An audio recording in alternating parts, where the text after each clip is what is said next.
جیسے رسول اللہ صلی اللہ علیہ وسلم نے فرمایا کہ ایک بندے نے ایک گناہ کیا، پھر عرض کی کہ اے میرے رب مجھ سے گناہ سرزد ہو گیا، مجھے بخش دے۔ اس کے رب نے فرمایا کیا میرا بندہ جانتا ہے کہ اس کا کوئی رب ہے جو گناہ معاف کرتا ہے، اس پر مواخذہ کرتا ہے؟ میں نے اپنے بندے کو معاف کر دیا۔ اس نے پھر وہی گناہ کیا یا ایک اور گناہ کیا اور عرض کی کہ میرے رب میں نے ایک گناہ کیا ہے، مجھے معاف کر دے۔ اللہ تعالیٰ فرماتا ہے میرے بندے کو علم ہے اس کا ایک رب ہے جو اسے معاف کرتا ہے، اس کی وجہ سے اس کی گرفت کرتا ہے، میں نے اسے معاف کر دیا۔ اس نے پھر گناہ کا کام کیا اور عرض کی کہ یا رب میں نے ایک گناہ کیا، تو میرا گناہ معاف کر دے۔ تو اللہ عز و جل فرماتے ہیں کہ میرے بندے کو یہ معلوم ہے کہ اس کا رب ہے جو گناہ معاف کرتا ہے، اس کی وجہ سے گرفت بھی کرتا ہے، میں نے اپنے بندے کو معاف کر دیا، بس اب وہ جو چاہے عمل کرے۔ اور یہ مسلم کی روایت ہے۔ اور رسول اللہ صلی اللہ علیہ وسلم نے فرمایا کہ اللہ تعالیٰ فرماتا ہے میرے بندو تم دن رات گناہ کرتے رہو اور میں تمام گناہوں کو معاف کرتا رہوں،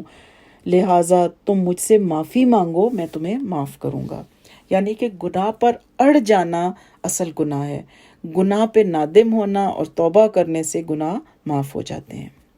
آیت نمبر 136، یہ لوگ ہیں جن کی جزا ان کے رب کی طرف سے بڑی بخشش اور ایسے باغات ہیں جن کے نیچے نہریں بہتی ہیں،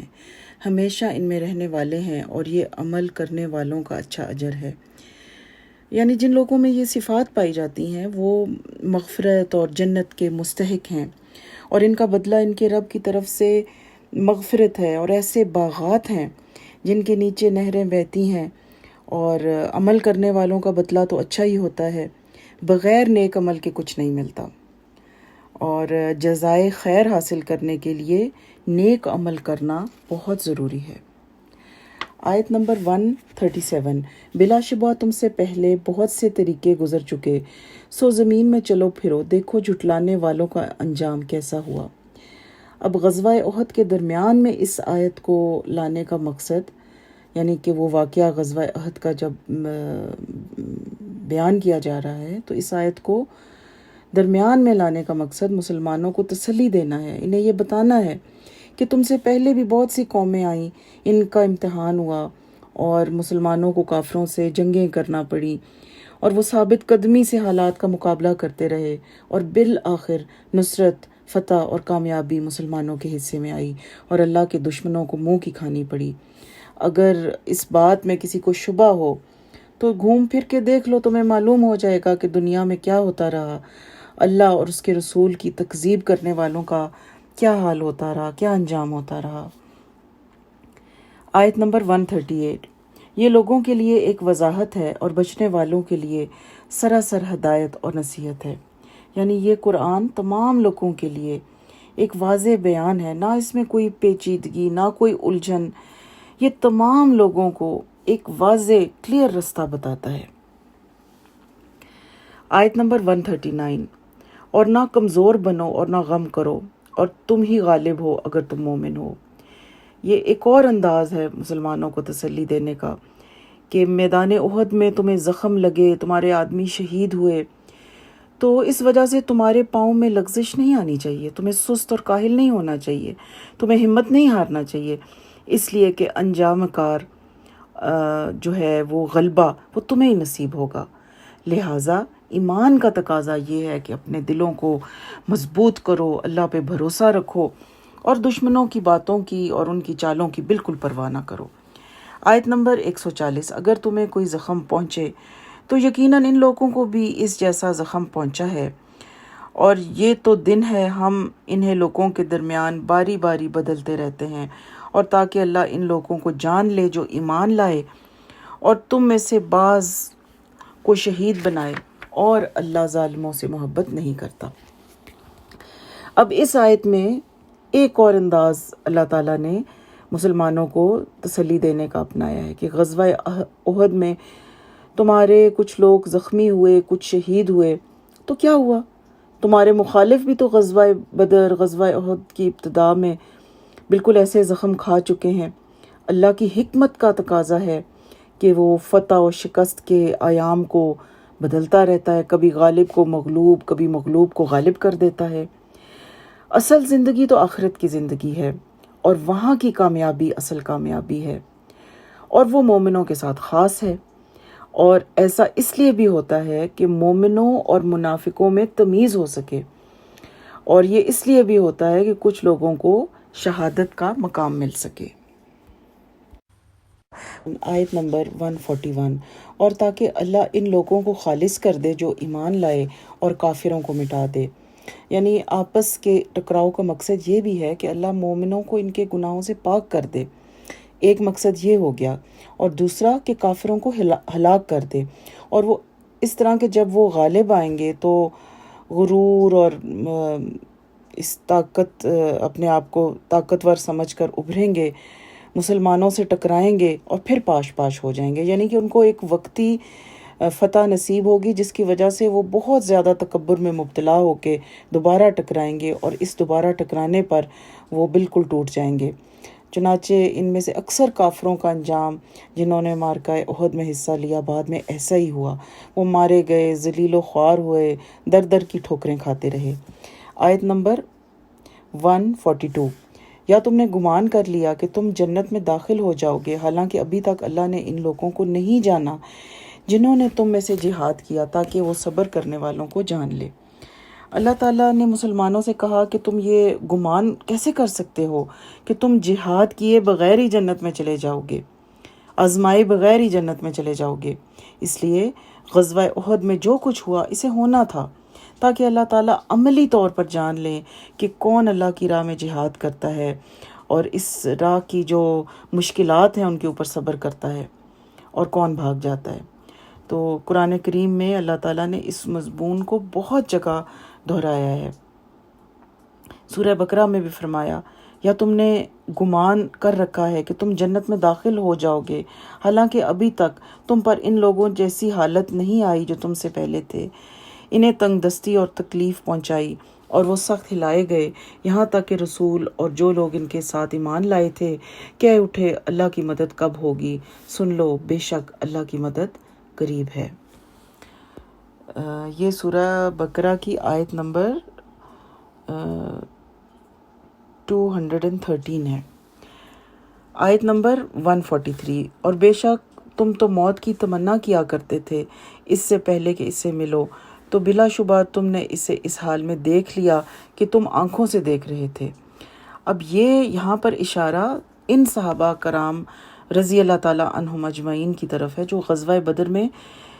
شریک نہ ہو سکے، اور اس وجہ سے انہیں ہر وقت ایک احساس محرومی رہتا تھا کہ وہ بھی شامل ہوتے اور جہاد کی فضیلت حاصل کرتے۔ تو انہی صحابہ نے غزوہ احد میں جوش جہاد سے کام لیتے ہوئے مدینہ سے باہر نکلنے کا مشورہ دیا تھا،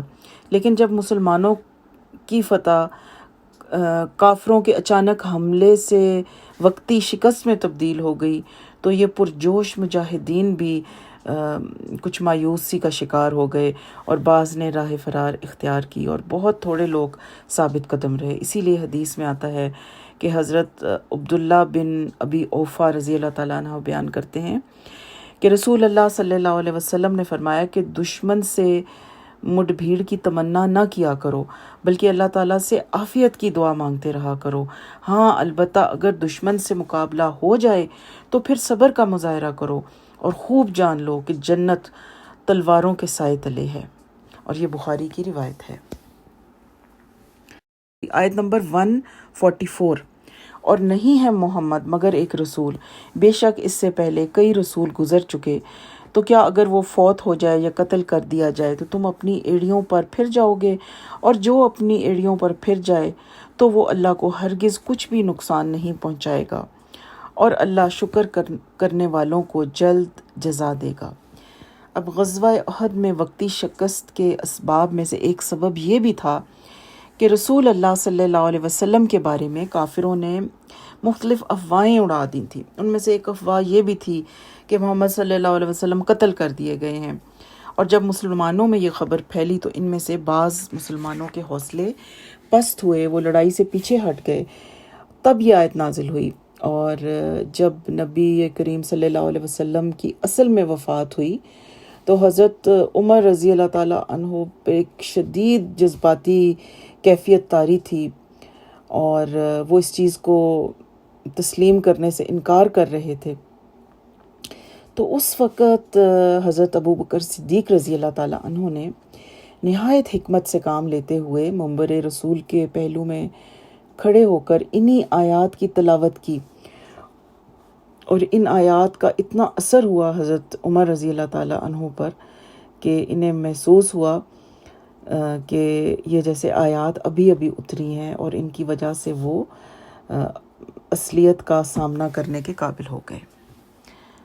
آیت نمبر 145، اور کسی جان کے لیے کبھی ممکن نہیں کہ اللہ کے حکم کے بغیر مر جائے، لکھے ہوئے کے مطابق جس کا وقت مقرر ہے، اور جو شخص دنیا کا بدلہ چاہے ہم اسے اس میں سے دیں گے، اور جو آخرت کا بدلہ چاہے اسے اس میں سے دیں گے، اور ہم شکر کرنے والوں کو جلد جزا دیں گے۔ اب میدان جنگ چھوڑ کر بھاگنے والے مسلمانوں کی ہمت افزائی کی جا رہی ہے کہ تم لوگ کیوں بھاگ رہے ہو، موت سے بھاگ رہے ہو، موت کا تو ایک وقت مقرر ہے، موت تو اسی وقت آئے گی، نہ اس سے پہلے نہ اس کے بعد، چاہے تم یہاں پہ موجود رہو چاہے بھاگ جاؤ۔ اور پھر آگے آیت میں اللہ تعالیٰ فرماتے ہیں کہ جو نیک اعمال کے ذریعے دنیاوی فائدے حاصل کرنے کی کوشش کرتا ہے، ان کا حصول اس کی نیت ہوتی ہے، تو ہم اسے اس کی نیت کے مطابق دے دیتے ہیں، لیکن آخرت میں اس کا کوئی اجر نہیں ملے گا۔ اور جو آخرت میں اجر و ثواب کی نیت کرتا ہے تو ہم اسے اس نیت کے مطابق دیتے ہیں، یعنی کہ اس کا جو پھل وہ دیکھتا ہے وہ زیادہ آخرت میں دیکھتا ہے۔ جیسا کہ سورہ شورا کی آیت نمبر 20 میں بھی فرمایا گیا، جو کوئی آخرت کی کھیتی چاہتا ہے ہم اس کے لیے اس کی کھیتی میں اضافہ کریں گے، اور جو کوئی دنیا کی کھیتی چاہتا ہے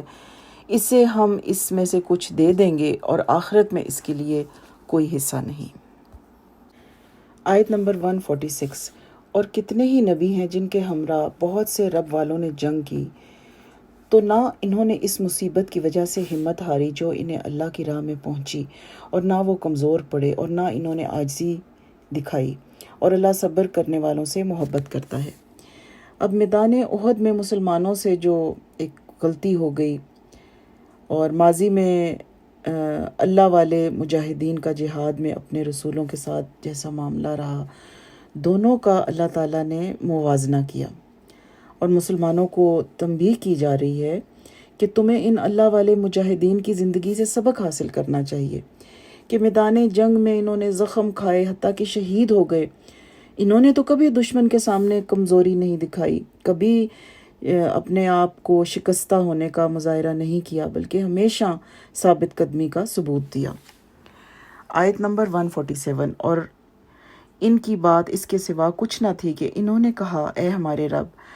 ہمیں ہمارے گناہ بخش دے، اور ہمارے کام میں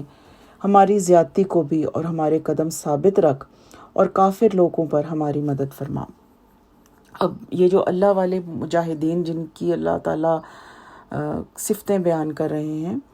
پہلے ان کی عملی صفت بتائی گئی پچھلی آیت میں کہ وہ کس طرح ثابت قدم رہے، یہاں ان کی قولی خوبیاں بتائی جا رہی ہیں کہ وہ اللہ کے حضور گڑ گڑاتے تھے، اپنے گناہوں کا اعتراف کرتے تھے، توبہ استغفار کرتے تھے، دعائیں کرتے تھے کہ اللہ تعالیٰ ہمیں ثابت قدم رکھ اور دشمن پر غلبہ دے۔ چنانچہ اللہ تعالیٰ نے ان نیک بندوں کو ان کی توحید، ان کے اللہ پر کامل توکل اور توبہ استغفار کرنے کی وجہ سے دنیا میں بھی کامیابی دی، اور آخرت میں بھی اپنے فضل و کرم سے ان کو جنت سے نوازا جائے گا۔ آیت نمبر 148، تو اللہ نے انہیں دنیا کا بدلہ عطا فرمایا اور آخرت کا اچھا بدلہ بھی، اور اللہ نیکی کرنے والوں سے محبت کرتا ہے۔ یعنی یہ لوگ ایسا نہیں تھا کہ ان کو اللہ نے ان کو دنیا میں محروم رکھا، صرف آخرت کی کامیابی ان کے حصے میں رکھ دی، ان کو دنیا میں بھی فتوحات ملی، کامیابیاں ملی، اور آخرت میں بھی انشاءاللہ ان کو اچھے بدلے کا وعدہ ہے، اس لیے کہ اللہ تعالیٰ ایسے لوگوں سے بہت محبت فرماتا ہے۔ آیت نمبر 149، اے لوگو جو ایمان لائے ہو، اگر تم ان لوگوں کا کہا مانو گے جنہوں نے کفر کیا، تو وہ تمہیں تمہاری ایڑیوں پر پھیر دیں گے، پھر تم خسارہ اٹھانے والے ہو کر پلٹو گے۔ اب غزوہ احد میں پہنچنے والی تکلیف سے فائدہ اٹھاتے ہوئے بعض کفار یا منافقین جو ہیں وہ سرگرم ہو گئے، اور انہوں نے مسلمانوں کو یہ مشورے دینے شروع کر دیے، یعنی ان کی برین واشنگ کرنی شروع کر دی کہ دیکھیں اس دین سے تو آپ کو کوئی فائدہ حاصل نہیں ہوا، تو تم اپنے آبائی دین کی طرف پلٹ آؤ۔ تو ایسے میں مسلمانوں کو کہا گیا کہ کافروں کی اطاعت تمہاری ہلاکت کا باعث بنے گا، لہٰذا کفر سے بچو اور اللہ تعالیٰ کی رسی کو مضبوطی سے تھامے رہو۔ آیت نمبر 150، بلکہ اللہ ہی تمہارا مالک ہے، وہ سب مدد کرنے والوں سے بہتر ہے۔ یعنی مولا کا جو معنی ہے وہ ہے مالک، مددگار، دوست۔ یعنی تم کفار کی اطاعت اس لیے کرو گے کہ وہ تمہاری کچھ مدد کریں، یہ سراسر جہالت ہے۔ تمہارا مالک، تمہارا حامی و ناصر تو صرف اللہ ہے، پھر صرف اللہ پر بھروسہ رکھو، اور دنیا کی کوئی طاقت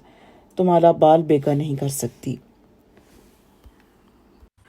آیت نمبر 152، اور بلا شبہ یقیناً اللہ نے تم سے اپنا وعدہ سچا کر دیا جب تم انہیں اس کے حکم سے کاٹ رہے تھے، یہاں تک کہ جب تم نے ہمت ہار دی اور تم نے حکم کے بارے میں آپس میں جھگڑا کیا اور تم نے نافرمانی کی، اس کے بعد کہ اس نے تمہیں وہ چیز دکھا دی جسے تم پسند کرتے تھے۔ تم میں سے کچھ وہ تھے جو دنیا چاہتے تھے، اور تم میں سے کچھ وہ تھے جو آخرت چاہتے تھے۔ پھر اس نے تمہیں ان سے پھیر دیا تاکہ تمہیں آزمائے، اور بلا شبہ یقیناً اس نے تمہیں معاف کر دیا، اور اللہ مومنوں پر بڑے فضل والا ہے۔ یہاں پر اللہ تعالیٰ یہ بتا رہے ہیں کہ واقعہ احد کے موقع پر بھی اللہ کا وعدہ سچا تھا، وہ اپنے بندوں کی مدد کرتا تھا اور کافروں پر انہیں غلبہ دیتا ہے اور دیتا تھا، چنانچہ اس نے تمہیں تمہارے دشمنوں پر غلبہ دیا تھا اگر تم اطاعت اور فرما برداری پر قائم رہتے، رسول کے حکم کا اتباع کرتے، تو اللہ کی نصرت آخر تک تمہارے لیے باقی رہتی۔ لیکن جب تم میں سے کچھ لوگوں نے روگردانی کی اور اپنی جگہ کو چھوڑ دیا تو اللہ تعالیٰ نے تم سے تمہاری نصرت چھین لی اور پانسا پلٹ گیا۔ اور یہ ان تیر اندازوں کے ایک گروہ کی طرف اشارہ ہے جن کو ایک درے کے اوپر مقرر فرمایا گیا تھا۔ عبداللہ بن جبیر رضی اللہ تعالیٰ عنہ کو اس کا امیر مقرر کر دیا گیا تھا اور فرمایا گیا تھا کہ تم اس جگہ ڈٹے رہنا، اگر تم دیکھو کہ ہمیں فتح ہو گئی ہے تو بھی تم اس جگہ سے نہ ہلنا، اور اگر یہ دیکھو کہ دشمن غالب آ گیا ہے تو پھر بھی اپنی جگہ نہ چھوڑنا۔ ہمارا مقابلہ ہوا تو دشمن بھاگ اٹھا، یہ مطلب جو صحابی یہ واقعہ بتا رہے ہیں، حتیٰ کہ ہم نے دیکھا کہ ان کی عورتیں اپنے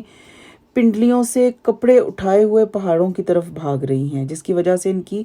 پازیبیں نظر آ رہی ہیں۔ تو اس صورتحال کو دیکھ کر درے پر مقرر لوگوں نے کہنا شروع کر دیا غنیمت غنیمت۔ تو عبداللہ بن جبیر نے کہا کہ نبی کریم صلی اللہ علیہ وسلم نے مجھ سے عہد لیا تھا کہ اپنی جگہ سے نہیں ہلنا، مگر ساتھیوں نے انکار کر دیا، اور جب انہوں نے انکار کیا تو اللہ تعالیٰ نے ان کی شکست کو ان کے مقدر میں کر دی، اس فتح کو شکست میں بدل دیا، اور اس کے نتیجے میں 70 مسلمان شہید بھی ہوئے۔ تو یہ اس واقعے کی طرف اشارہ ہے۔ آیت نمبر 153، جب تم دور چلے جاتے تھے اور کسی کو مڑ کر نہیں دیکھتے تھے اور رسول تمہاری پچھلی جماعت میں تمہیں بلا رہا تھا، تو اس نے بدلے میں تمہیں غم کے ساتھ اور غم دیا تاکہ تم نہ اس پر غم زدہ ہو جو تمہارے ہاتھ سے نکل گیا، اور نہ اس پر جو تمہیں مصیبت پہنچی، اور اللہ اس کی پوری خبر رکھنے والا ہے جو تم کرتے ہو۔ اب یہ ہوا کہ کفار کی یک بارگی اچانک حملے سے مسلمانوں میں جو بھگدڑ مچی اور مسلمانوں کی اکثریت نے جو راہ فرار اختیار کی، یہ اس کا نقشہ بیان ہو رہا ہے کہ بعض مدینہ کی طرف بھاگے، بعض پہاڑوں کی طرف بھاگے، اور رسول اللہ صلی اللہ علیہ وسلم لوگوں کو بلانے لگے کہ اے اللہ کے بندو میری طرف آؤ، اللہ کے بندو میری طرف آؤ۔ آگے فرمایا کہ راہ فرار اختیار کرنے کی وجہ سے انہیں مال غنیمت فوت ہو جانے کا غم، شکست کا غم، بہت ساروں کے زخمی ہونے کا غم، بہت ساروں کے قتل ہونے کا غم، اور پھر یہ غم اٹھانا پڑا کہ شیطان نے یہ بات پھیلا دی کہ محمد صلی اللہ علیہ وسلم قتل ہو گئے ہیں۔ اور یہ سب اس لیے ہوا کہ انہی مصیبتوں پر صبر کرنے کی عادت پڑے اور ان کے دلوں میں یہ بات بیٹھ جائے کہ فتح و نصرت اور مال غنیمت کا ملنا نہ ملنا سب اللہ کی جانب سے ہوتا ہے۔ آیت نمبر 154۔ پھر اس غم کے بعد اس نے تم پر ایک پر امن نازل فرمایا جو ایک اونگ تھی جو تم میں سے کچھ لوگوں پر چھا رہی تھی، اور کچھ لوگ وہ تھے جن کی جانوں نے فکر میں ڈال رکھا تھا، جنہیں ان کی جانوں نے فکر میں ڈال رکھا تھا، وہ اللہ کے بارے میں ناحق جاہلیت کا گمان کر رہے تھے، کہتے تھے کیا اس معاملے میں ہمارا بھی کوئی اختیار ہے؟ کہہ دے بے شک معاملہ سب کا سب اللہ کے اختیار میں ہے۔ وہ اپنے دلوں میں وہ بات چھپاتے تھے جو تیرے لیے ظاہر نہیں کرتے تھے، کہتے تھے اگر اس معاملے میں ہمارا کچھ اختیار ہوتا تو ہم یہاں قتل نہ کیے جاتے۔ کہہ دے اگر تم اپنے گھروں میں ہوتے تب بھی جن لوگوں پر قتل ہونا لکھا جا چکا تھا اپنے لیٹنے کی جگہوں کی طرف ضرور نکل آتے، اور تاکہ اللہ اسے آزما لے جو تمہارے سینوں میں ہے، اور تاکہ اسے خالص کر دے جو تمہارے دلوں میں ہے، اور اللہ سینوں کی بات کو خوب جاننے والا ہے۔ اب پے در پے صدموں کے بعد اللہ تعالیٰ نے میدان جنگ میں موجود مسلمانوں پر اپنا ایک خاص فضل فرمایا، اور وہ فضل یہ تھا کہ ان پر ایک سکینت طاری ہو گئی، ایک اونگ طاری ہو گئی، ایسا اطمینان حاصل ہو گیا کہ جس کی وجہ سے وہ کچھ دیر کے لیے سو گئے۔ حضرت ابو طلحہ رضی اللہ تعالیٰ عنہ بیان فرماتے ہیں کہ ہم پر اونگ طاری ہو گئی جبکہ ہم احد کے دن اپنی صفوں میں کھڑے تھے، اور عالم یہ تھا کہ میری تلوار میرے ہاتھ سے گرتی جاتی تھی، میں اسے اٹھاتا تھا وہ پھر گر جاتی تھی، میں اسے پھر اٹھاتا تھا۔ تو یہ اللہ تعالیٰ کی ایک خاص رحمت تھی جو اس دن ان پر نازل ہوئی۔ اور اس کے بعد ان لوگوں کا ذکر ہے وہ گروپ ان کے اندر سے جو ہمت ہار چکا تھا، اس سے مراد منافقین ہیں۔ ظاہر ہے کہ ایسے حالات میں ان کو تو اپنی جانوں کی فکر تھی، اور حضرت ابو طلحہ ہی بیان فرماتے ہیں کہ دوسرا گروہ منافقین کا تھا، انہیں اپنے جانوں کے علاوہ کوئی دوسری فکر نہ تھی، وہ قوم میں سب سے زیادہ بزدل، سب سے زیادہ مرعوب اور حق کی حمایت کرنے میں سب سے زیادہ گریز کرنے والے لوگ تھے، اور وہ یہ گمان کر رہے تھے کہ دین اسلام اور اس کے حاملین بس اب تباہ اور برباد ہو گئے ہیں، اب مسلمانوں کی کبھی مدد نہیں ہوگی اور نہ ہی یہ دعوت حق پروان چڑھے گی۔ تو ان لوگوں کے بارے میں بات ہو رہی ہے، اور منافقین اپنے ظن کا اظہار کر رہے تھے، یعنی اپنے گمان کا اظہار کر رہے تھے کہ ہم لوگوں کی تو بات چلتی نہیں، اگر ہماری بات مانی جاتی تو آج یہ حال نہ ہوتا۔ اور یہ عبداللہ بن ابی کی طرف اشارہ ہے، کیونکہ جب غزوہ احد کے لیے مدینہ سے نکلنے سے پہلے اس نے یہ مشورہ دیا تھا کہ شہر کے اندر رہ کر دفاع کر لیا جائے۔ اس لیے جب اسے خبر ملی کہ خزرج کے بہت سے لوگ قتل ہو گئے ہیں تو اس نے مسلمانوں میں بدظنی پھیلانے کے لیے کہا کہ ہماری بات تو چلتی نہیں، اگر محمد صلی اللہ علیہ وسلم میری ہی بات مان لیتے تو اتنے لوگ قتل نہیں ہوتے۔ تو کہا گیا کہ موت کہیں پیچھا نہیں چھوڑتی، وہ مقرر جگہ مقرر وقت پر آ کر رہتی ہے، اس لیے اگر تم سب اس بات پر اتفاق کر لیتے کہ وہ تمام لوگ جو قتل ہو گئے اپنے گھروں سے نہ نکلو، تو لوح محفوظ میں جن کا قتل ہو جانا لکھا تھا وہ اپنے گھروں سے نکل کر اپنی قتل گاہ پر پہنچ جاتے۔ اور پھر اس کے بعد فرمایا گیا کہ یہ امتحان تھا، یعنی جنگ احد میں جو کچھ ہوا، جن حالات سے مسلمان دوچار ہوئے، اس کی کئی حکمتیں تھیں، اور مقصود یہ تھا کہ تمہارے دلوں کی حالت ظاہر ہو جائے، تمہارے دل سے وسوسے دور ہو جائیں، یا یہ کہ منافقوں کے دلوں سے نفاق نکل کر باہر سامنے آ جائے۔ اور ایسا ہی ہوا کہ احد کی لڑائی بگڑنے سے سارا بھانڈا پھوٹ گیا۔ آیت نمبر 155۔ بے شک وہ لوگ جو تم میں سے اس دن پیٹھ پھیر گئے جب دو جماعتیں بھڑیں، شیطان نے انہیں ان بعض اعمال ہی کی وجہ سے پھسلایا جو انہوں نے کیے، اور بلا شبہ یقیناً اللہ نے انہیں معاف کر دیا، بے شک اللہ بے حد بخشنے والا نہایت بردبار ہے۔ یعنی احد میں مسلمانوں سے جو لغزشیں ہوئیں، جو کوتاہیاں ہوئیں، اس کی وجہ سے ان کی پچھلی بعض کمزوریاں تھیں جن کی وجہ سے شیطان ان کو پھسلانے میں اس دن کامیاب ہو گیا، جن میں سے بعض کا ایک گناہ یہ تھا کہ انہوں نے رسول صلی اللہ علیہ وسلم کے حکم کی اطاعت میں کوتاہی کی، اور بعض مخلص مسلمان جو اس دن بھاگ کھڑے ہوئے وہ اس وجہ سے نہیں بھاگے تھے کہ وہ اسلام سے پھر گئے تھے یا وہ منافق تھے، بس ان کی بشری کمزوریاں تھیں جس کی وجہ سے شیطان انہیں بہکانے میں کامیاب ہو گیا تھا۔ تو اس سے یہ معلوم ہوا کہ نفس کا شر ہو یا اعمال کی شامت، اس کے ساتھ شیطان کا گمراہ کرنا بھی شامل ہوتا ہے۔ تو اس کے بعد اللہ تعالیٰ نے ان مسلمانوں کی معافی کا اعلان کیا، یعنی جو دل میں واقعی اخلاص رکھتے تھے ان کی توبہ اور معذرت قبول کی گئی، اللہ نے انہیں معاف کر دیا، اور اب ان پر کوئی گناہ نہیں اور کسی کو ان کے بارے میں کوئی تنزیہ بات کرنے کا حق حاصل نہیں دیا، اللہ نے کسی کو نہیں دیا۔ اور یہ ان کا جو فرار تھا یہ نفاق کی وجہ سے نہیں تھا، بلکہ یہ ایک بشری کمزوری کی وجہ سے تھا۔ آیت نمبر 156، اے لوگو جو ایمان لائے ہو، ان لوگوں کی طرح نہ ہو جاؤ جنہوں نے کفر کیا اور اپنے بھائیوں کے بارے میں کہا جب انہوں نے زمین میں سفر کیا یا وہ لڑنے والے تھے، اگر وہ ہمارے پاس ہوتے تو نہ مرتے اور نہ قتل کیے جاتے، تاکہ اللہ اسے ان کے دلوں میں حسرت بنا دے، اور اللہ زندگی بخشتا اور موت دیتا ہے،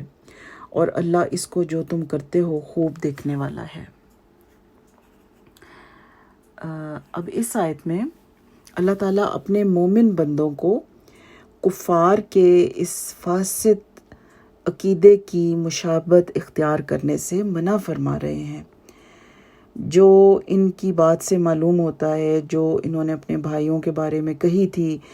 جو سفروں اور جنگوں میں فوت ہو گئے، کہ اگر وہ سفر اور جنگ نہ اختیار کرتے تو اس صورت سے دوچار نہ ہوتے۔ یہ عقیدہ بزدلی کی بنیاد پر بنتا ہے۔ اس کے برعکس یہ عقیدہ ہونا چاہیے مومن کا کہ موت اور حیات اللہ کے ہاتھ میں ہے۔ تو اس عقیدے کے پکا ہو جانے سے انسان کے اندر عزم، حوصلہ اور اللہ کی راہ میں لڑنے کا جذبہ پیدا ہوتا ہے۔ آیت نمبر 157، اور بلا شبہ یقیناً اگر تم اللہ کے راستے میں قتل کر دیے جاؤ یا فوت ہو جاؤ تو یقیناً اللہ کی طرف سے تھوڑی سی بخشش اور رحمت اس سے کہیں بہتر ہے جو لوگ جمع کرتے ہیں۔